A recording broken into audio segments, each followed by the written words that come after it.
Hi team, how you doing today? Good. Fantastic, Tony. How are you? I'm very good. I thought we'd go in and I'd be the karaoke master of this version of CyberUnderground. What do you reckon? I agree fully. Excellent, excellent. Today's a little bit different. We've got a extra special guest in Aaron Yee, who's a bit of a rookie in cybersecurity, isn't he? Yeah, green. Yeah, so fresh meat. Good as luck. Green as they come. Welcome aboard. Welcome to the ride. That's it. I'm buckled in. Okay. Let's go. Welcome. Fantastic. Craig, Sir. you're here as well, as per usual, as my guest of honour, permanent guest of honour. How's it feel being in Sydney? I'm always happy to be in Sydney. It's like coming back home.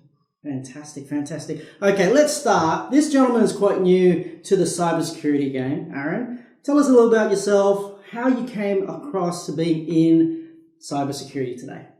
Right. So my journey to get where I am currently has been a bit of a long one. Originally, I studied science, right, at university. Everyone says, you got to go to university, you got to do this, you got to do that. So I went down that path, thought that's what I wanted to do. I actually ran my own business in the healthcare industry, but understanding work-life balance and things like that, it wasn't for me. I burnt myself out and then changed industries. So changing industries isn't a new thing for me. So I have done it before and moved into what we call FMCG, which is fast-moving consumer goods. We were importing and distributing commercial grade equipment into Coles and Woolworths and supermarket outlets, like that type of thing. And ultimately, those skills that I learned along the way allowed me to transfer them into the cyber industry. So, it's been a bit of a journey to get here over almost 15 years of my working professional career now. And how long have you been at RSA for? 370 days. Nice. Yeah. Sounds like a romance all of a sudden when you're doing it in days, you know? Yeah, it's something As soon as it's silver anniversary. Mate, if there was one word with regards to your transition in cybersecurity that really defined your experience, what would it be? It's the opportunity creation, right? So I see cybersecurity as an opportunity. It's an industry that has been proven to flourish during pandemics. Okay. So for me, trying to pinpoint what industry I wanted to move in, right? One of the key points for me was I had to be, recession or COVID proof or pandemic proof, something like that. And cybersecurity just made sense, right? There's only going to be an increased importance on cybersecurity, and that's where we need to be. Do you feel like you've learned a lot in the last 370 days in 4 hours, 3 minutes? Great working with you, my friend. Every day I learn something. Oh. So he's learning something not to do every single day. This room isn't big enough for the love fest here. I'm going to have to stop you there. Yeah. Craig, you've been an old timer in cybersecurity. Does that resonate with you? If you roll back 25, 30 years, what was different and what can you advise? Yeah. So when I started cybersecurity unofficially, I did cybersecurity at my university where I was attending. And it was, for me, I just fell into it without any conscious thought. It's just something that I naturally gravitated towards. Coming from a family of law enforcement, I guess it fit my background in many ways. Yeah. And so from the perspective of, when I launched into a further career, I suppose that it was around the dawn or when the internet was really starting to take hold in society as both culturally, politically, economically. It was just that starting of that journey. And so at the time there was such promise, such hope. And I'm not saying that out of, just trying to be wanky. I'm just literally saying that was the sentiment at the time, a lot of excitement around the dot-com boom. And Y2K. And all of that, even prior to Wow. that. So we're talking like late 90s, and so with that promise, that hope, that opportunity, as you said, I would definitely concur with that. And it was just a measured amount of excitement in the air, and there's so much to learn and a great opportunity. And I think that in the ensuing years across spanning two and a half decades of focusing on cyber, the journey has been really a amount of surprise. And surprise to me is in the form of apathy. because I see it every day where organizations who just simply want to tick the box of compliance when they know even in themselves that they're not secure and taking the shortcut. Yeah. Absolutely. Yeah. It's such an interesting journey. What would you say would be like some of the defining moments in the last 25 years? I mean, there's got to be certain things that, you can see as, career defining. What would those things be? Just to, give our friend a little bit of a picture of what could be coming in the next 20 years. Yeah, good question. I mean, so let me go backwards and maybe define a pivotal moment in cybersecurity. And I think the dawn of serious financially motivated attacking is a huge kind of pivot that happened, in the last 10 to 15 years, right? The hackers on the internet saw an opportunity and followed the money. Yeah. And so everything else that happens in terms of high profile breaches that we've seen in the past are generally speaking financially motivated.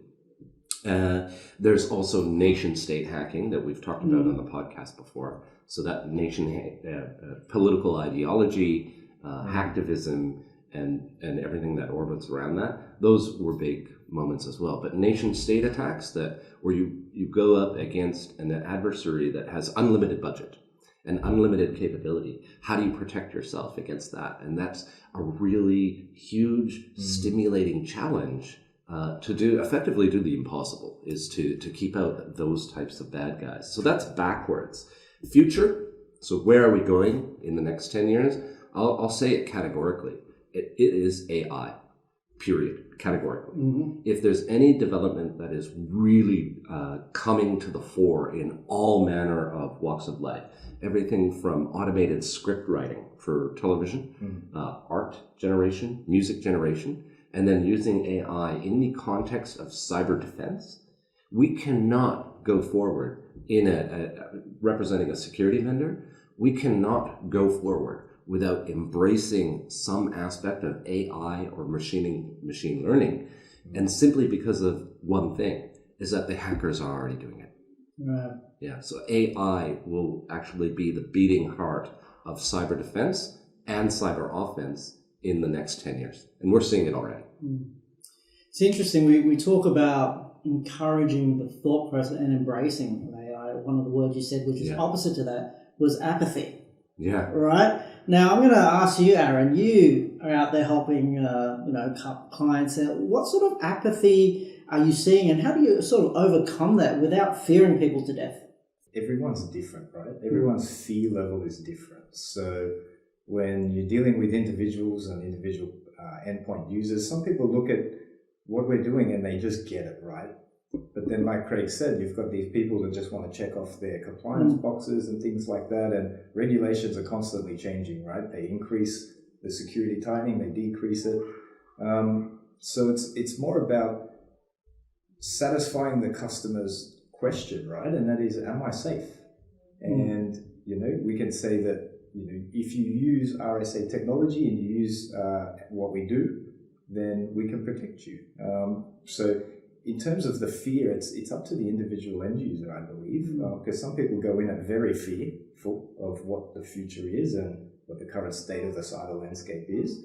But then you've got other people that are just very flippant and they are just going there to tick the boxes. If you as an employee get hired onto a company, you generally make an assumption, and you make the assumption that the company's going to erect barriers, protect you, your applications, your data, or as a new employee, you might not even care, right? And what we run against in sort of our vendor world or our vendorscape is again, we mentioned the apathy aspect, is in terms of, say, a vendor wanting to achieve an outcome. You and I and yourself, Tony, we could go work anywhere and do anything, right? I'm confident that we could do that. So why are we in security? Because we actually care about security. We actually want that end result to be a successful result, right? Mitigate attacks and threats and so on, right? And when in that business, because we care legitimately, the number one barrier for us as a security vendor is the aspect around the do nothing response. The number one objection when we try to sell something is the do nothing. We don't want to do anything. We see that all the time. And is it apathy? Absolutely. Is it cost aversion? Absolutely. Change aversion? Absolutely. I think all of those things play into it, but I think you could categorize it, under the umbrella of apathy. But here's a question for you, Aaron. I mean, it's been a year. You've kind of plunged into the pool, and you're treading water. Just floating. Yeah. And so the question would be, I guess for you, is what would you say to someone else who was as fresh and green as you're portraying yourself? What would you say to them in terms of what should you care about as the kind of topmost thing that you should wrap your head around in terms of security, getting into the security industry? You need to lose your ego and be humbled. Yeah, because be a student. Coming into this industry is a super steep learning curve. Be open to things, right? Yeah. Find yourself a mentor, especially in this industry, because with like 25v1, it's invaluable things to learn. It's in terms of security itself, it can be learned. You can learn cybersecurity. You can learn the product. The most important thing, I think, moving into a new industry, no matter what it is you need to be coachable.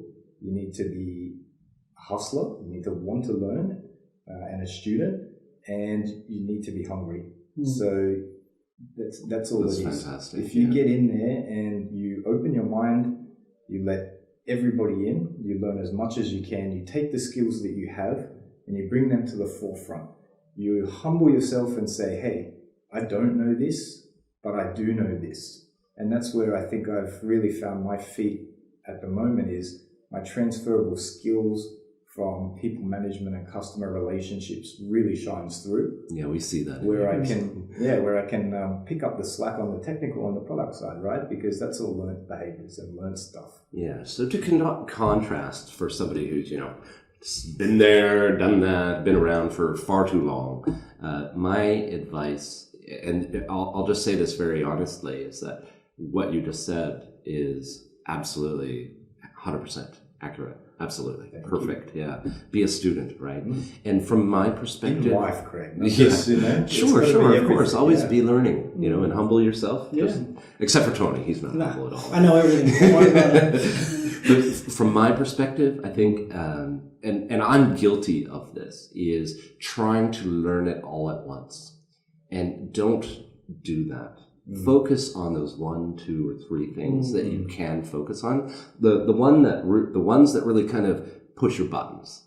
Get in there, learn them top to bottom, and try not to kind of be as broad-based, because that broad brush strokes across the infinite domain of cybersecurity. There's so many topics and subtopics.